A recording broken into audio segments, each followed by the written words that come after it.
Dnes navštívime obec Vrbovce.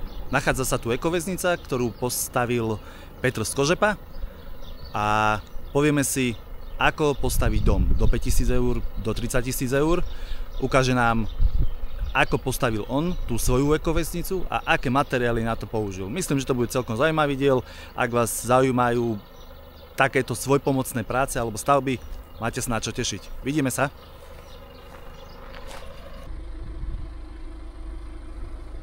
Zdravím vás. Zdravičko, tak vás vítám u nás v Ekoosadě. Ďakujeme.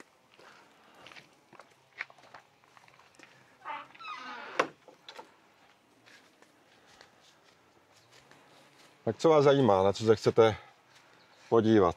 Čo je to ekoväznice? Aký bol účel? Ako vznikala, ako dlho a koľko stála? To je velmi mnoho otázek, to asi zase by tolik lidí nezajímalo. Řekněme, že to vzniklo všecko takzvanou náhodou. Prostě jsem potkal kamarádku, která mě řekla, že si její kamarád na Slovensku postavil dům za 30 000 korun, což mě natolik zaujalo, že jsem si řekl, aha, je to zajímavý, budu se zajímat, tak jsem jel do Francie, jezdil jsem, to tady v Evropě ještě moc slaměno-hliněných domů nebylo. Jel jsem se podívat teda na to Slovensko, tomu známému. A od té doby jsem se zamiloval do slaměno-hliněných domů. Pak jsme sehnali tento pozemek a začali jsme tady pomalu tvořit a lidi začínali jezdit, protože už v té době je to zajímalo, jak se to staví, tak jezdívali pomáhat, dělávali jsme kurzíky a postupně vznikly takovýhle zajímavý stavby. Skúsenosti s takýmto stavbami vlastně jsou odkiaľ? Já, když jsem začínal, tak jsem žádné zkušenosti neměl. Já nejsem ani stavbár. Čo ste vyučený? Já jsem elektrikár. Tak, ale je to blízko. Dobré, nebojím se elektřiny a všechno ostatní jsem se naučil. Ano. To mělo svoje výhody. Ale jinak přes 3 miliardy lidí na celém světě bydlí v barákách z hlíny. Takže je to z celého světa. Je to úplně běžný, normální stavitelství. Dneska v Evropě se to bere jako nějaká alternativa, ale vtipný je, tím já cestuju po světě, tak opravdu většina lidí na celé planetě bydlí v barákách z hlíny. A když jsem v Himalajích 3500 metrů nad mořem viděl chrámy, které tam stojí 3500 let a jsou z hlíny, z kamínku a z klacíku, tak to mě samozřejmě přesvědčilo, že aha, a i ta životnost může být zajímavá. A i v těch Himalajích, těch 3500 metrů nad mořem, celkem zima, a člověku to začalo tak docházet, že to mě zajímá. Ano. Údržbový, opravitelný, když se opravuje střecha a základy, tak velmi dlouhá životnost. A když jsem do toho zakomponoval potom nějaký ty slaměný izolace, konopný izolace, tak jsem se naučil postavit nízkoenergetické domy, v kterých protopíme třeba 3 metry kubický dřeva za zimu. Super. Tak můžeme si prejsť. Se pojďme podívat.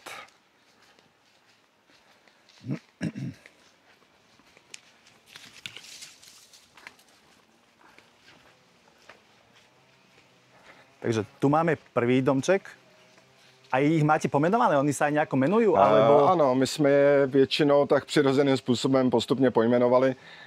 Tenhle ten domeček, já jsem tady rád aj testoval aj různé tvary. Aj barvy, aj tvary, jaký mají na nás vliv. A tohle zvenku není moc vidět, ale je to vlastně z 2 šestiúhelníků. A střecha tím pádem vznikla ve tvaru srdce. Takže mu říkáme srdce. Srdíčko.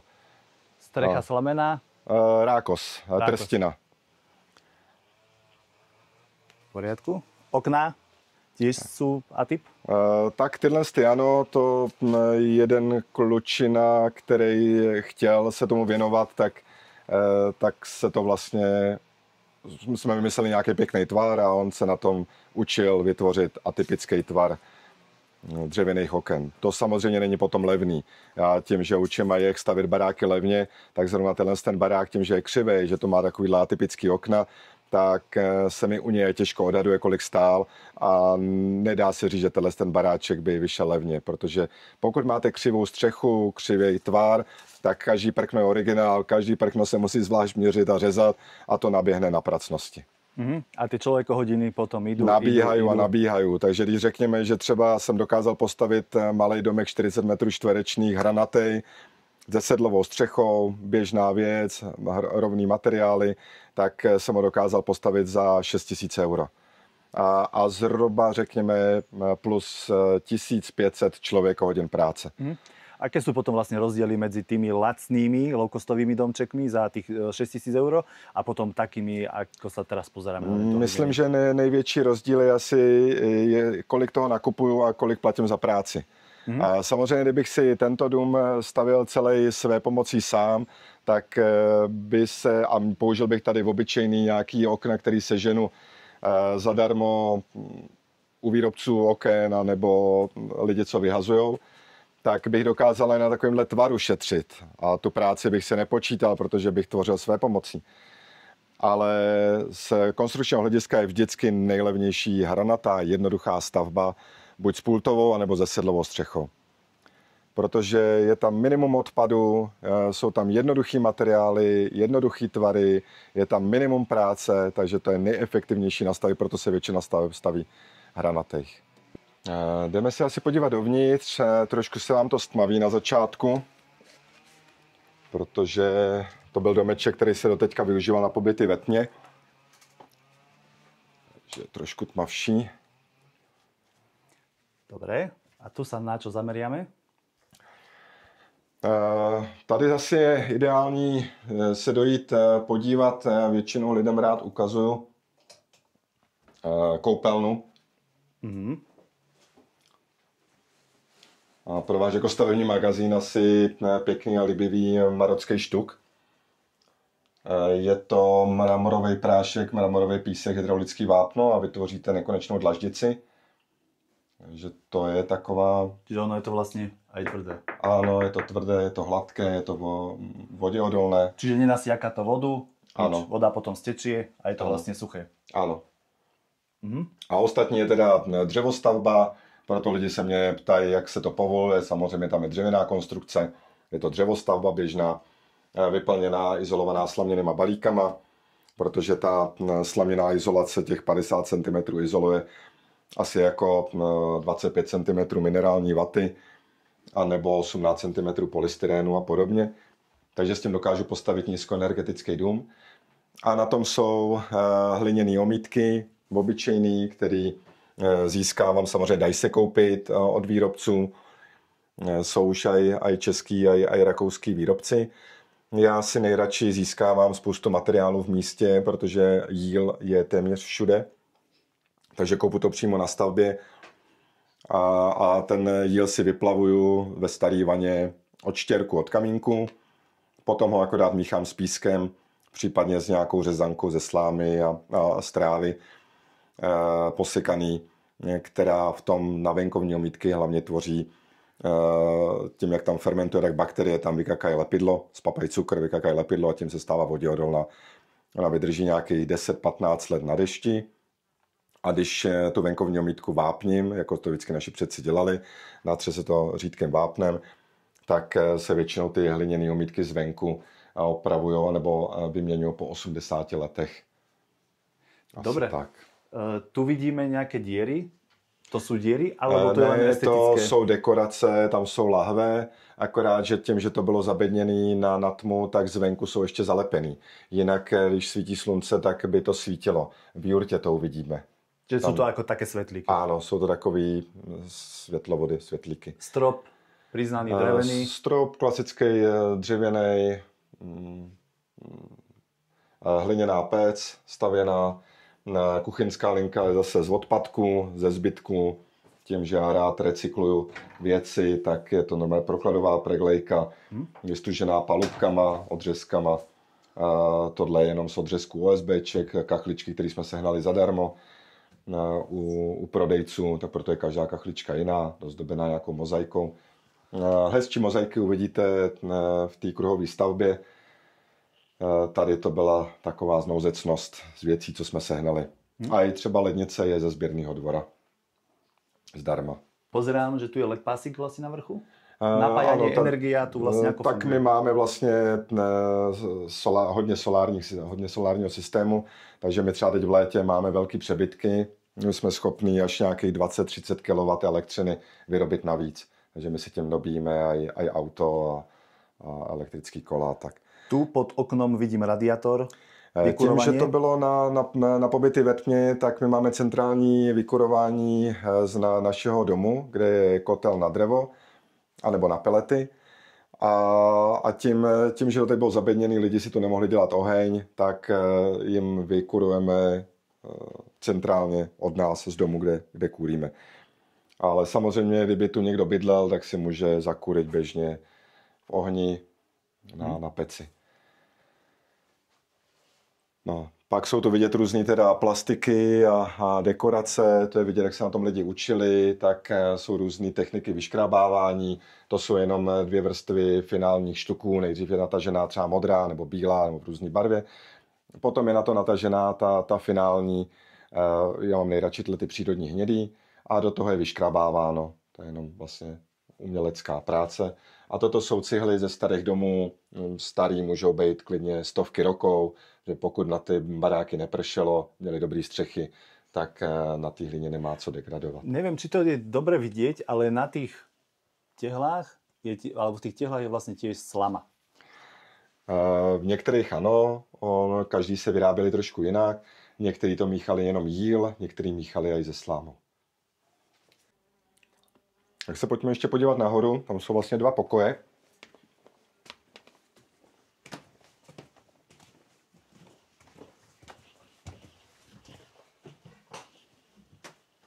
Můžeme si rozsvítit.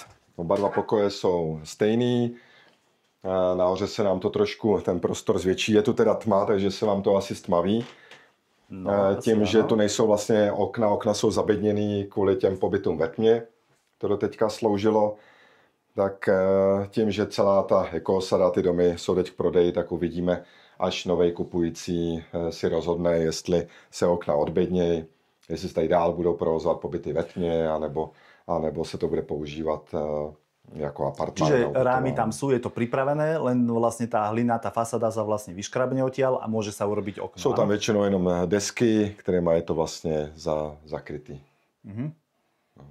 Čiže tu, keď prídu na ten pobyt, tak tu koľko vydržia? Deň, 2? Ne, minimálně na 7 dní nabízíme pobyty ve tmě. Ale tak tých celých 7 dní je tu? Ano, celých 7 Záchod, dní. toaleta? To mají dole, jak jsme byli v koupelně, takže dole to bývá zabedněný taky, ty okna, to se teď jenom na léto odbednělo. A dole mají vlastně komplet koupelnu se záchodem, se sprchou, se vším. Ale vyloženě domeček na pobyty ve tmě, který máme, také maličkatej. To si představte, že je jenom takováhle místnostka se sprchovým koutem, s koupelničkou, se záchodem. Tam nic jiného není, protože k pobytu ve tmě člověk nepotřebuje takový velký prostor. Ale tím, že o to byl zájem a domeček neměl jiný využití, tak se využíval na dlouhé roky na pobyty ve tmě. My jsme vlastně byli první na Slovensku, kteří to tu nabízeli. Vedľajšia miestnosť? To je vlastně zase podobná velikost. Zase tady je to připravený na trojúhelníkový okno, prosklený, a tady je obloukový veľký okno otevírací. Na kamere mi trošku vidno, ako preblikuje svetlo. Svetlo tu svieti normálne, takže to je len technický jav. Dobre, čiže tu máme vlastne tiež priestor na okno, obraz a tu je radiátor, vykurovanie vlastne za dvermi. Ano, na tu tmu bylo potřeba aj hodně elektricky. Až po strop sú hlinené omietky. Všade ťahané, to sú len 2 priznané stropné trámy. Ano, tady jsou vlastně na stěnách, aj tady je vidět, normálně dřevovláknitá deska, na tom jsou ty finální hliněné omítky 2 až 3 mm. Pod tím je mezikrokevní izolace asi 20 cm lanová izolace a nad tím je ta trstina, tam mívá kolem těch 30-40 cm jako střešní krytina. Tam musí samozřejmě mít strma, aby nezatejkalo, ale aby voda odtejkala.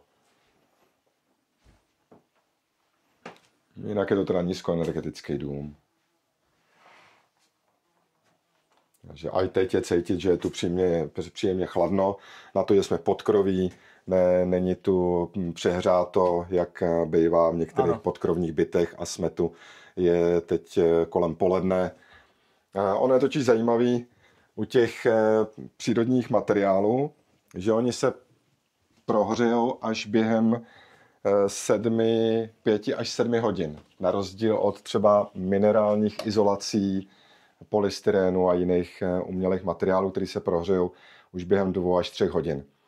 Takže třeba je velká výhoda na ty podkrovní byty a podkrovní bydlení, že se to začne přehřívat až později odpoledne a to už klesá teplota a já můžu vlastně už večer nebo v noci už můžu zase chladit otevřeným oknem, už venku je chladníc. Áno, môžem potvrdiť, je tu príjemne, je tu aj prirodzené prostredie, tak by som povedal, že ani sucho, ani vlhko, že vlastne ten materiál na tých stenách alebo celkově tá štruktúra, ten systém vlastne prepúšťa to vlhko nadbytočné pravdepodobne von a samoreguluje si to vlastně, ako to funguje? Aby ono se říká, že tyhle domy dýchají, je to samozřejmě difuzně otevřená konstrukce, ano. Takže páry normálně procházejí skrz konstrukci. Si představte, že tam je jenom vlastně dřevěná konstrukce, mezi které jsou slaměné balíky, jakoby celulózová izolace. Z obou stran jsou pouze 2 až 3 cm hliněných omítek a samozřejmě páry normálně procházejí. Při tloušťce izolace kolem 50 cm je i ten prostup toho rostnej bod se tam nevytváří. Prostup tepla je lineární a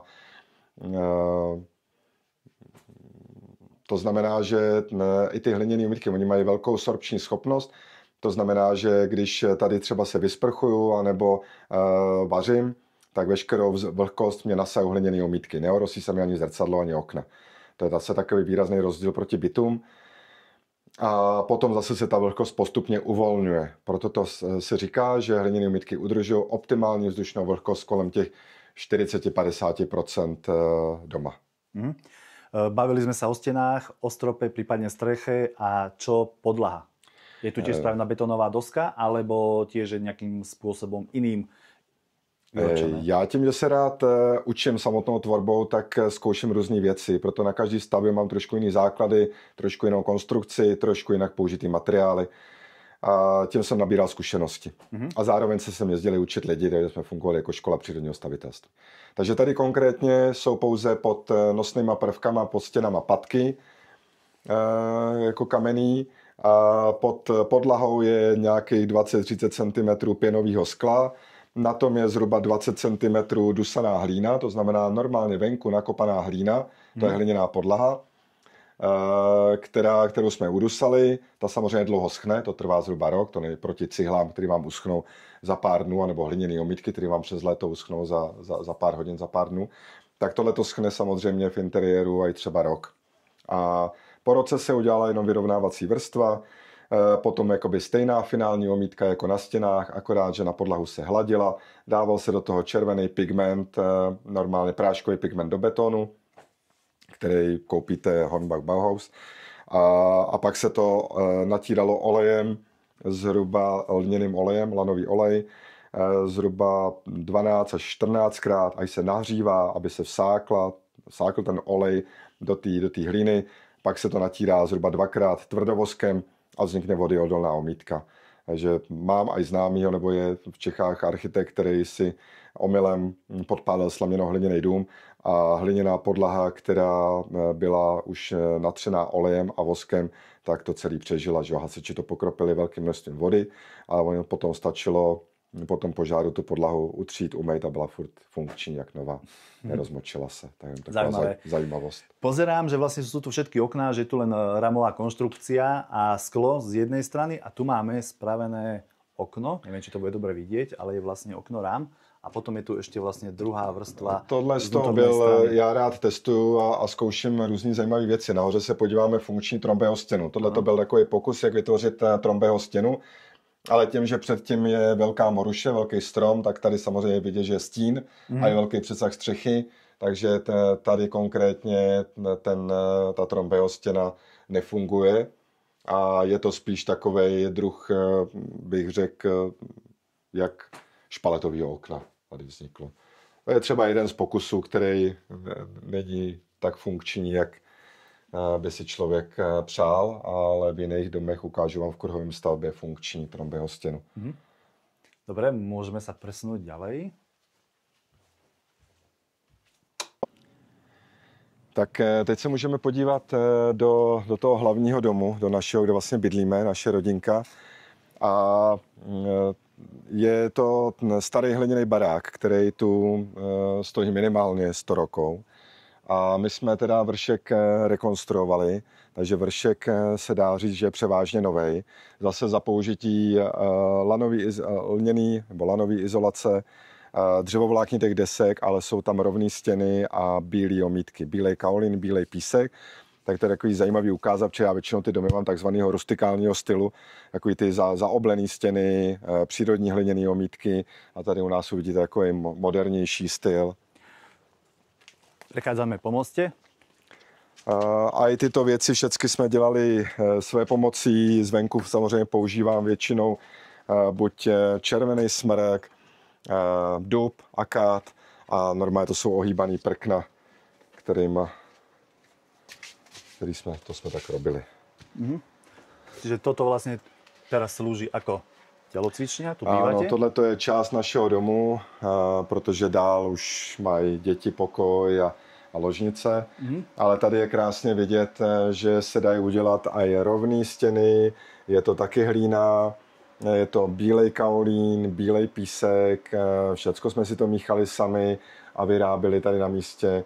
Učili se na tom lidi, takže má to svoje chyby, není to úplně dokonale zahlazený.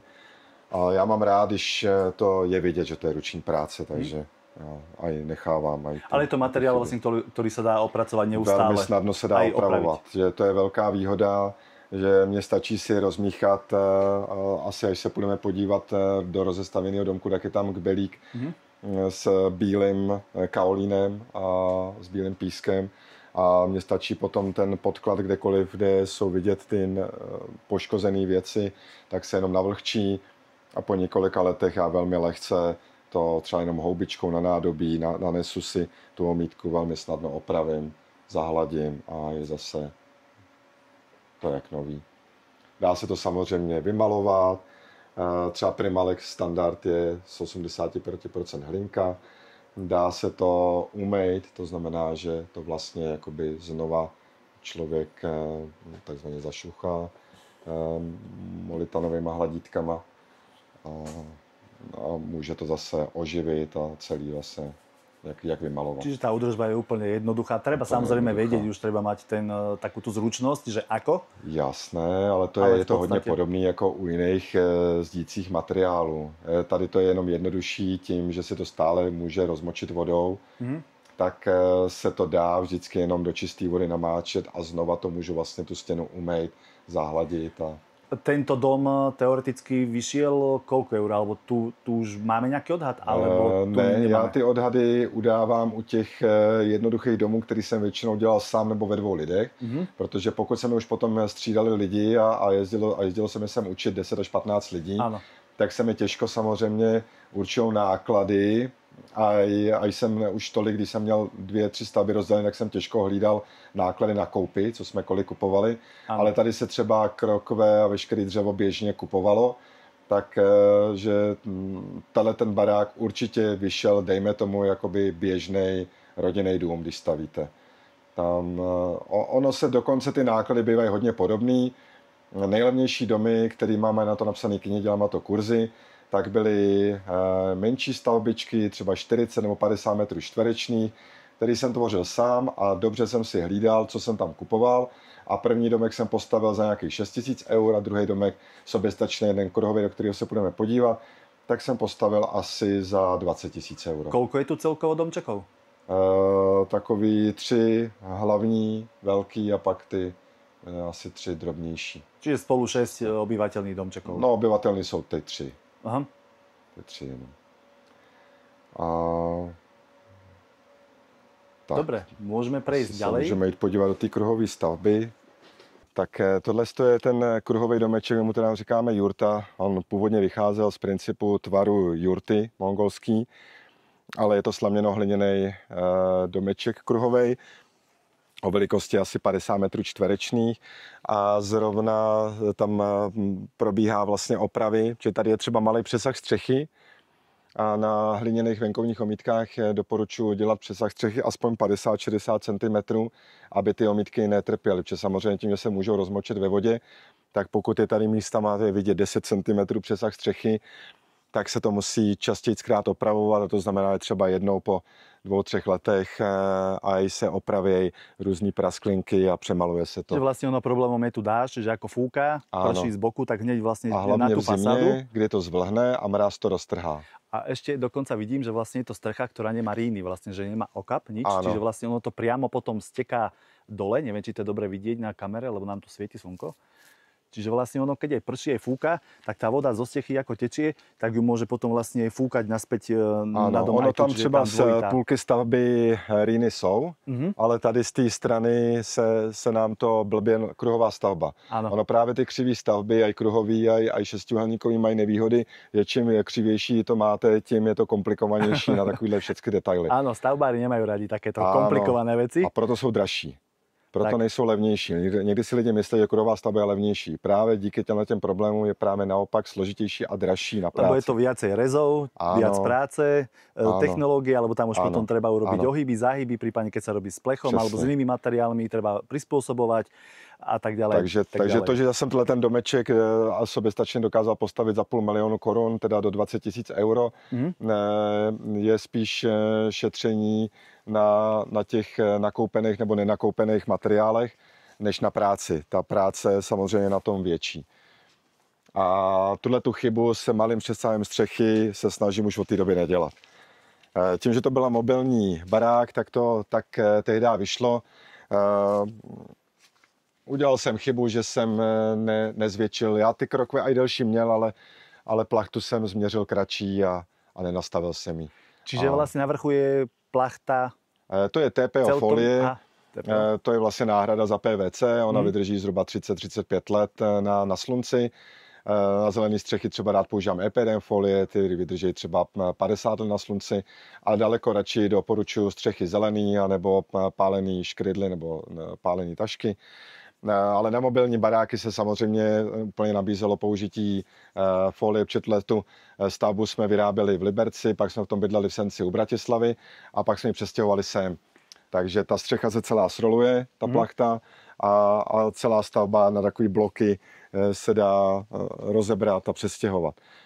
No a tady jsou právě vidět, tady, kde je ten přesah mizerný, tak může ta hliněná omítka nebo ten vápený nátěr se takhle loupat a po nějakých pár letech je potřeba to opravit.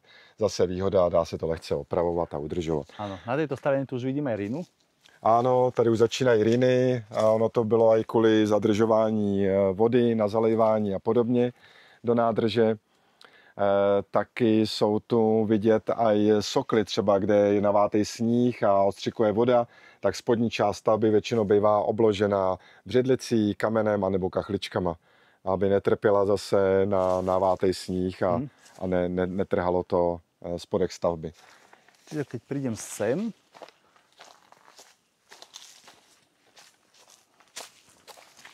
ukážem, čiže toto sme mysleli, áno? Áno, áno. Ono si to, dřív jsme se tomu nevěnovali, ale určitě na záběrech všímaví pozorovatelé si všimnou, že ty spodky staveb mám všude, buď břidlici, kámen, anebo kachličky. Protože samozřejmě hliněná omítka venku nemá takovou odolnost jako vápená, nebo vápeno-cementová, nebo silikátový, tak ji musím chránit před deštěm a před navátým sněhem a před ostřikující vodou. Tak proto. Vidím, energia sa vyrába. Ano, ale aj já tím, že používám různý panely zase, tak tohle to teda jeden dobrovolník projel vrutem, tak popraskal, ale aj tak je pořád funkční. Takže on aj napriek tomu, že je prasknutý, je funkčný. Ano. Ono se u nich většinou snižuje výkon, takže měl by se vyměnit, ale funkční je. A tyto dva tu, čo jsou? Tyhle vyrábějí teplou vodu. Tam je vlastně vevnitř nad těma panelama je 300 litrový nerezový boiler. Bez čerpadla, bez elektroniky to takhle funguje už 15 rokov a ohřívá to vlastně těch 300 litrů teplé vody fyzikálním způsobem. Já velmi rád využívám ty fyzikální principy, abych minimalizoval elektroniku a technologie, které se samozřejmě opotřebovávají. Když to fyzikální je, pokud jenom proudí tekutina z panelu do výměníku, tak je málo náročná na jakýkoliv. Tu za vami stojí ďalšia technika? To je solární sušička, která zase využívá fyzikálního jevu, že tady asi já vám otevřu, aby bylo vidět, tam je jenom obyčejný sklo, úzký panel, spodní plech je natřený na černo, dole to nasává vzduch, tím, jak ten vzduch tam stoupá, tak se ohřívá a tím pádem se tlačí nahoru teplý vzduch.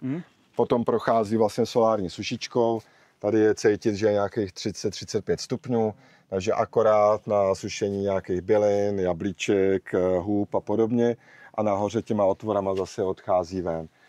Je to jednoduchý fyzikální jev, který vám třeba nahoře v té kruhové stavbě ukážu, jak se dá využívat na Trombeho stěně a dá se vytvářet v baráku podtlak a pokud je barák dobře utěsněný, tak můžu nasávat vzduch chladný třeba ze studny nebo ze sklepa.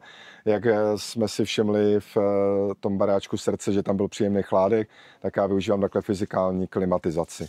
Že dokážu nasávat chladný vzduch, který je níž, díky tomu, že v tom baráku dokážu udělat podtlak. Tam konkrétně to je teda větrnou hlavicí, ale v některých baráčkách využívám Trombeho stěny nebo tyhle ty technologie, kde něco ohřeju, ten teplý vzduch se začne tlačit nahoru a tím pádem, když mám zavřený okna, barák utěsněný, tak mi nasaje vzduch ze sklepa.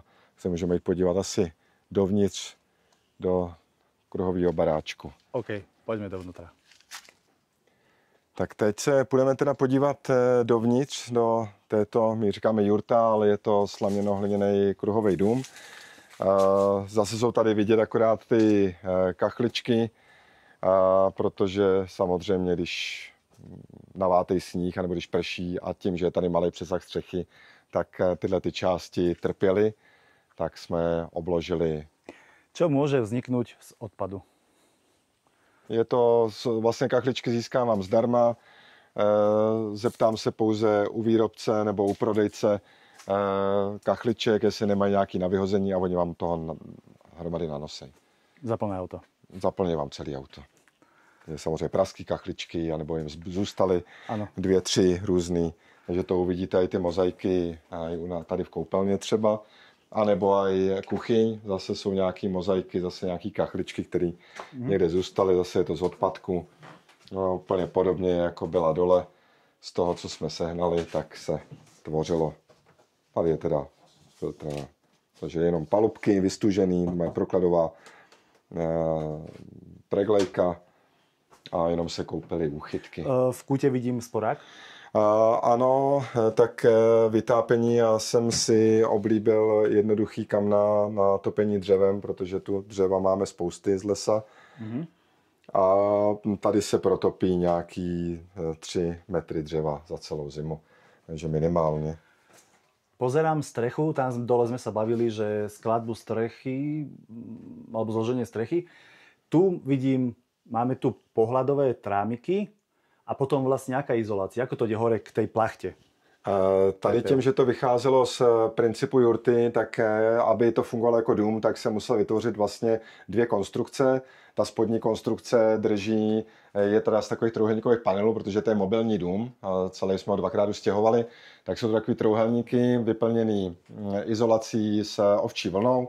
Tady i v podlaze, i ve stropě je izolace z ovčí vlny, kterou si dokážu i vyrábět sám, že si jenom peru na dešti.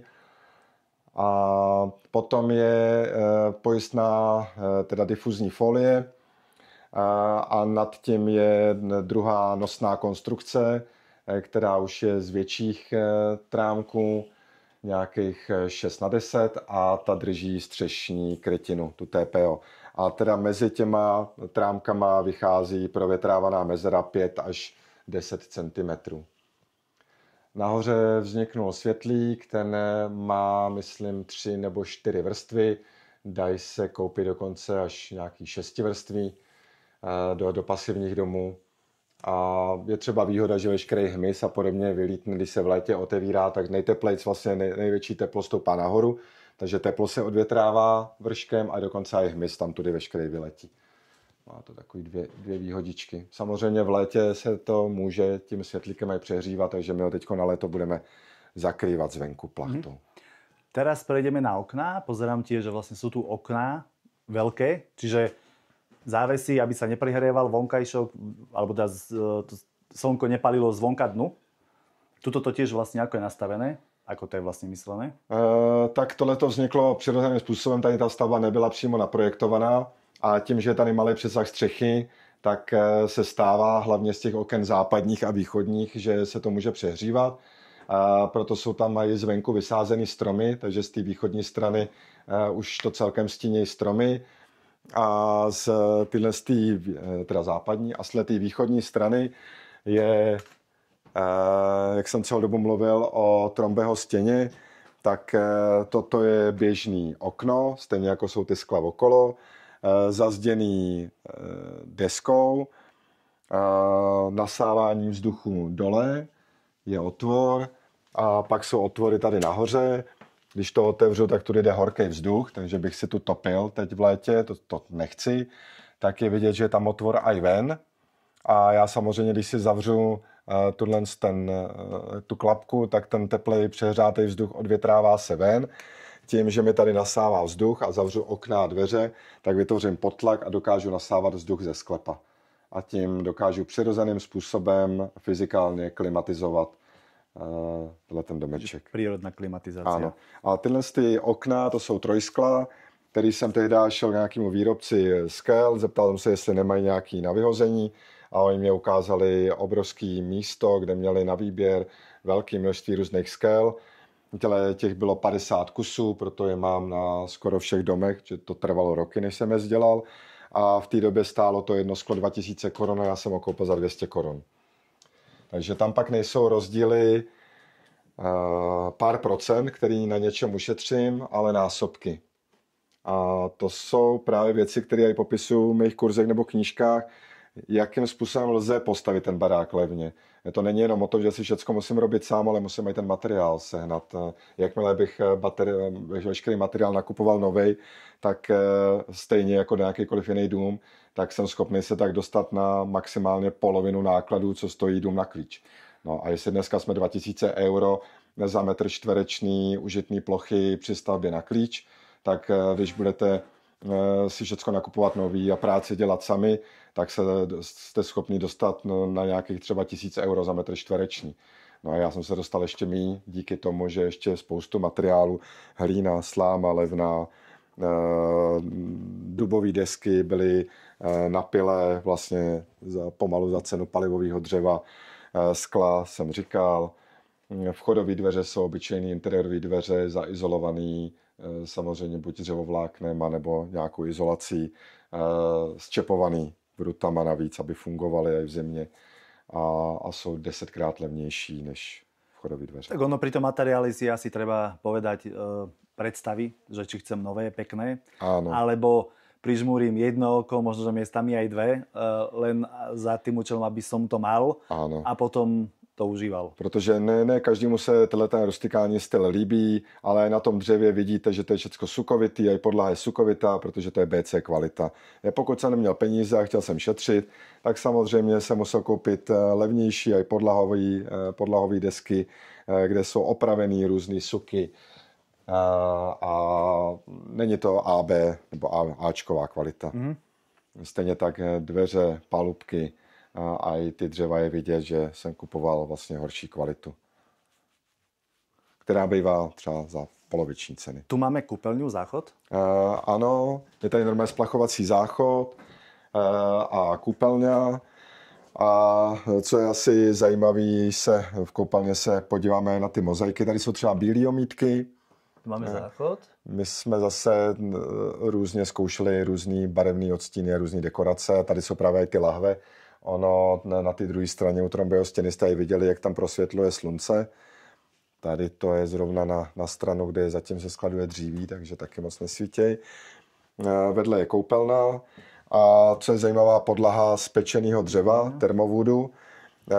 To vřele doporučuju, neodebírá to lidskému tělu teplo jako kachličky a je to nenasákavý, má to uzavřenou buněčnou strukturu, je to pečený na nějakých 200-250 stupňů a dá se to udržovat jenom tvrdovoskem a v koupelně, luxusní podlaha.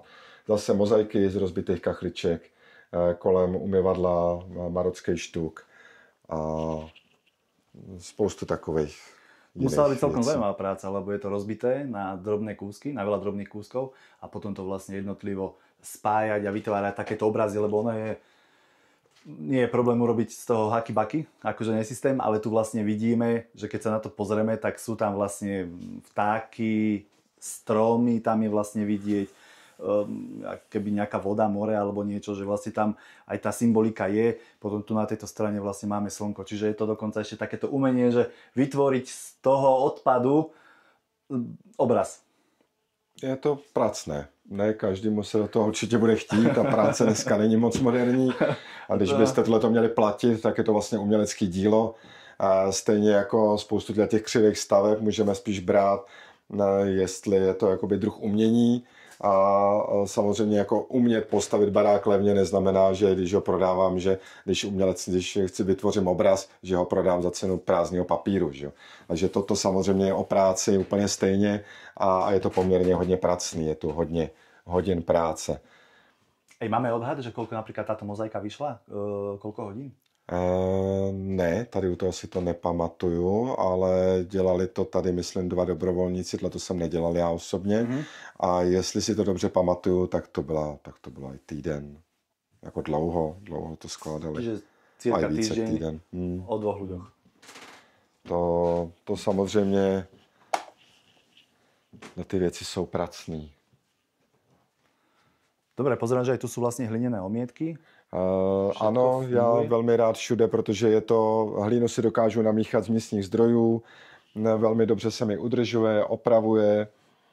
Jsou tady zase různý ty dekorace, že nejdřív natažená třeba žlutá a bílá a do toho jsou vyškrábávaný. Třeba jenom pro zajímavost, že to vyškrábávala většinu těch dekorací naše účetní, která v životě nic takového nikdy nedělala, jenom si chtěla odreagovat. Psychohygiena. Psychohygiena. Takže většinou dělá papíry a jsem si na jeden den přišla škrábat do hlíny a celý toto měla teda nějaký umělecký talent, tak vyškrábávala. Čo na to treba, na to vyškrabávání? Tam je nějaký jeden? Takový umělecký škrábátko dá se běžně koupit v uměleckých potřebách pro malíře a umělce a je to jenom takový ostrý škrábátko na tyčce. Čo údržba? Údržba hliněných omítek je samozřejmě jednodušší, když nemají dekorace. Jako představte si, že tohle chcete vymalovat anebo zase houbičkou opravit, tak samozřejmě je to daleko pracnější. Nejlepší jsou čisté stěny, minimalismus, co si budeme vyprávět. Ano. Dekorace je pro lidi, kteří si chtějí přidělat práci. Že mají veľa voľného času. Asi, no.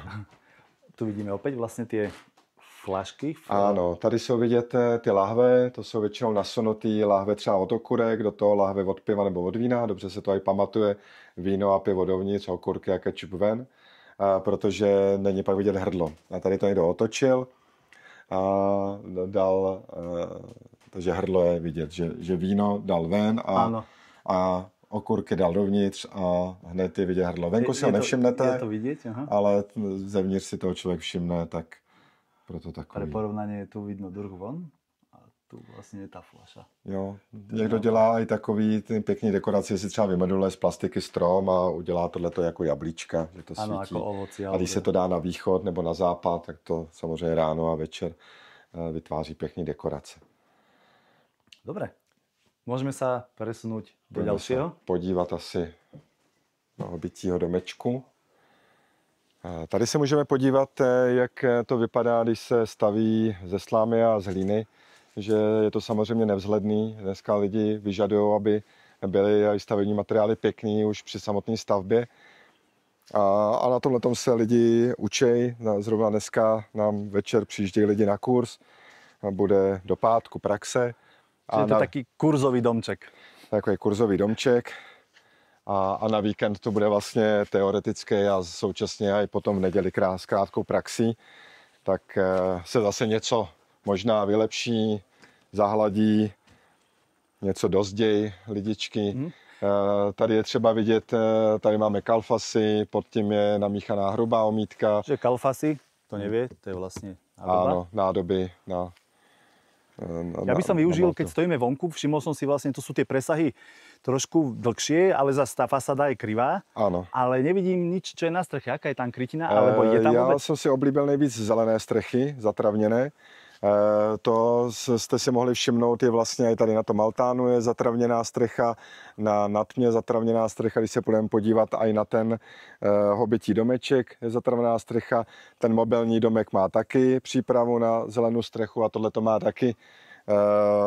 Už je tam vlastně ten speciální substrát, drcená cihla, hlína, rašelina, keramzit. A místama jsme jenom vysázeli suchomilný netřesky a podobně a ono bude trvat pár let, než se to celý zaroste. Vrstva, aká je tam skladba? Tak tady to je jenom stavbička vlastně na přespávání na léto, takže tam není v stropě izolace, takže řekněme, normálně bychom měli nějakou stropní izolaci pro větrávanou mezeru. Já vždycky jsem na ty fyzikální jevy, nejsem úplně jako nevěřím moc foliím, takže radši dávám provětrávaný mezery. Potom je teda nějaký dřevěný záklop, na tom je většinou, že ta EPDM folie se chrání, aby se nepropíchla třískama nebo kamínkem, takže geotextilie většinou používám silnější a lepší geotextilie. Pak je EPDM folie, syntetický kaučuk, zase geotextilie. Pak se většinou dává nopová folie, aby zadržovala nějakou vláhu a zároveň vytvářela drenážní vrstvu. Záleží i na skloně ty zelené střechy. Pokud je to strmá střecha, tak tam nedáte už jako nopovku. No a na té nopovce už bývá těch minimálně 10 cm ten substrát a do toho už se vysazují suchomilné rostlinstva. A nebo suchomilný se vysejvají traviny. Tu máme vlastne základ spravený tak, že sú tu vlastne roznašacie trámy.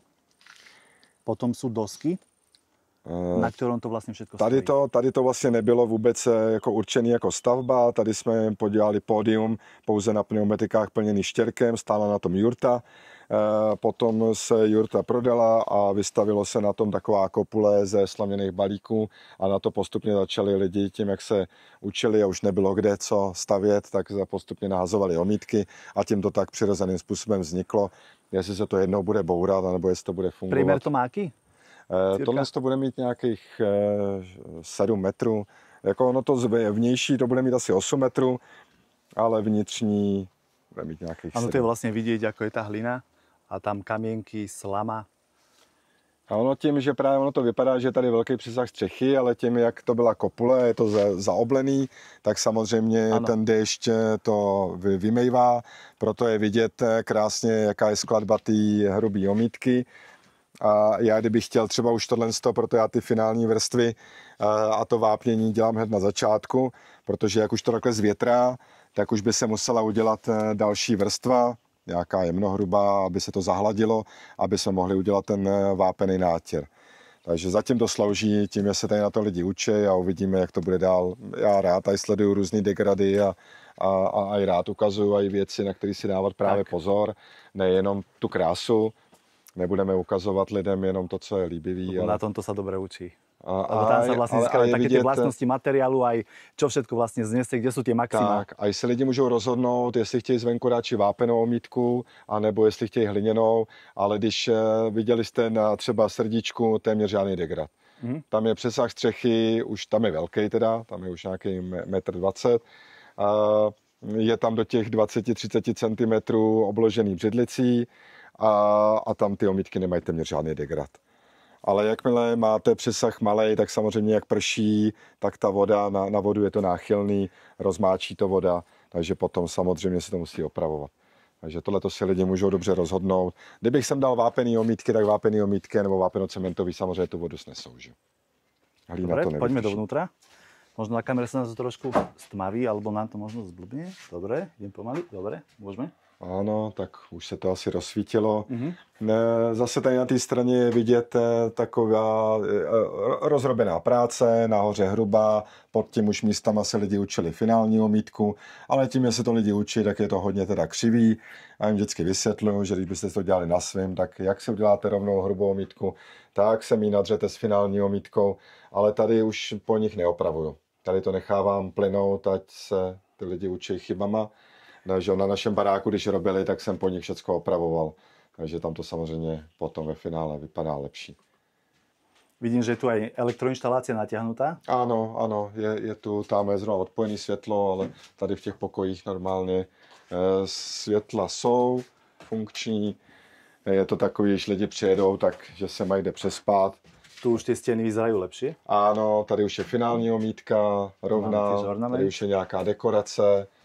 Takže ono se to potom postupně může takhle zlepšit na ty finální hezké věci, co jste viděli v těch hotových domech. Tady je třeba zase nějaká plastika, co teď holčina robila na kurzu. Byla nějaká umělkyně. A ono to potom vynikne, když se to třeba celý vymaluje a nechají se jenom ty plastiky. Hore vidím nějaké roxorové tyče. Tady to celé byla kopule, byl to pokus se samonosnou slámou, kterou teda nedoporučuji, radši stavím dřevostavby, ale chtěl jsem si to zažít a vyzkoušet, takže to byla kopule ze slaměných balíků a my jsme ten vršek rozebrali, rozhodli jsme se, že to uzavřeme, uděláme zelenou střechu, takže ty roxory se jenom pohejbaly, ty jenom pouřežeme, vyplní se to takzvanýma válkama ze slámy, jako je vedle a jenom to zazdí. Tím, že tady není izolovaný strop, je to jenom vlastně na léto, na přespání, na kurzy, tak... Ako aj môže vidieť vlastne na kamere, tak nie je to odizolované, alebo nie je to uzatvorené, že vlastne vidíme durch von, čiže vlastne je to otvorené medzi stropom a stenou je vlastne fúga. Áno.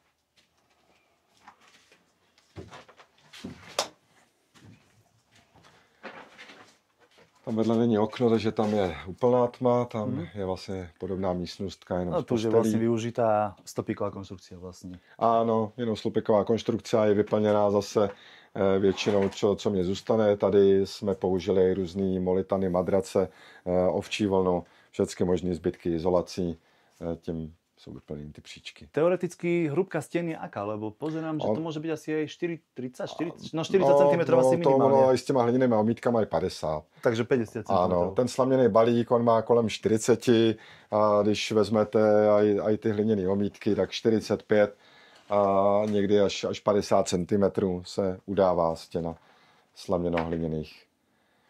Takže není třeba dobrý to používat jako slámu, jako izolaci stávajících domů. Protože pokud máte nějaký hliněný dům s 50 stěnou, teď byste přidali dalších 40 cm slámy, tak vám z oken vzniknou střílny a potřebujete i světelný komfort. Hradba. No, takže já třeba starý barák mám izolovaný, ten hliněný, v kterém jsme byli, tak tam je normálně dřevěný latě, dřevovláknitý desky, ten prostor mezi tím je vyplněný konopným pazdeřím, sypanou izolací, protože starý hliněný barák byl zase prožraný myšma, tak aby sypaný izolace bráněj prostupům hlodavcům. Tak proto jsem používal hodně. No, toto je asi samostatná kategória, alebo samostatná téma taktiež vlastne, že do týchto, jak by som povedal, do týchto stavebných materiálov ako slama, seno alebo rákos napríklad na streche, že čo hmyz alebo celkové život.